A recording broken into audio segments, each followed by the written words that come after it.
ये आमतौर पर हम किसी भी तनाव की स्थिति के लिए कोई स्ट्रेस बोल देता है, कोई एंजाइटी बोल देता है, कोई डिप्रेशन बोल देता है। पर हम बताना चाहते हैं कि इन तीनों के शब्द के प्रयोग में और स्थिति में सब में अंतर है। जैसे स्ट्रेस का प्रयोग आपको तब करना चाहिए जब किसी व्यक्ति पर काम का दबाव हो, बहुत अधिक काम का दबाव, बहुत अधिक जिम्मेदारी के चलते उसकी जो मानसिक स्थिति ठीक नहीं रहती है, उसको लेकर के वो परेशान रहता है। ऐसी स्थिति को हम स्ट्रेस कहते हैं। जैसे आप पर काम का दबाव है कि इतना काम, इतना प्रोजेक्ट पूरा करके देना, वो स्टूडेंट हो, एम्प्लॉय हो, घर का कोई मालिक हो, सदस्य हो, किसी को भी ये हो सकता है कि अधिक काम के दबाव के कारण हमारी मानसिक स्थिति जो ठीक नहीं रहती है, हमें उसी को लेकर के परेशानी रहती है बार बार, उसे हम स्ट्रेस नाम देते हैं। इसमें आमतौर पर व्यक्ति बहुत अधिक चिड़चिड़ा रहता है या उसके अंदर बेचैनी रहती है, ये सारे लक्षण देखने को मिलते हैं। वहीं पर अगर बात करें हम एंजाइटी की, तो एंजाइटी इस तनाव के कारण तो नहीं होती है कि काम का प्रेशर ज्यादा है या भविष्य की किसी चिंता के कारण होती है, यानी भविष्य में ये ना होगा तो क्या होगा।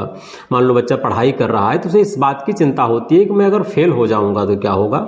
यह डर लगातार बना रहता है और इस डर के कारण वह तनाव में रहता है, चिंता में रहता है।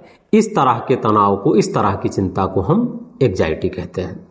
तो स्ट्रेस काम के दबाव के कारण उत्पन्न तनाव, एंजाइटी काम के दबाव के कारण नहीं बल्कि भविष्य में कोई काम ना हुआ तो फिर क्या होगा, सफल नहीं हुए तो फिर क्या होगा, इस डर का लगातार बने रहना ही एंजाइटी है।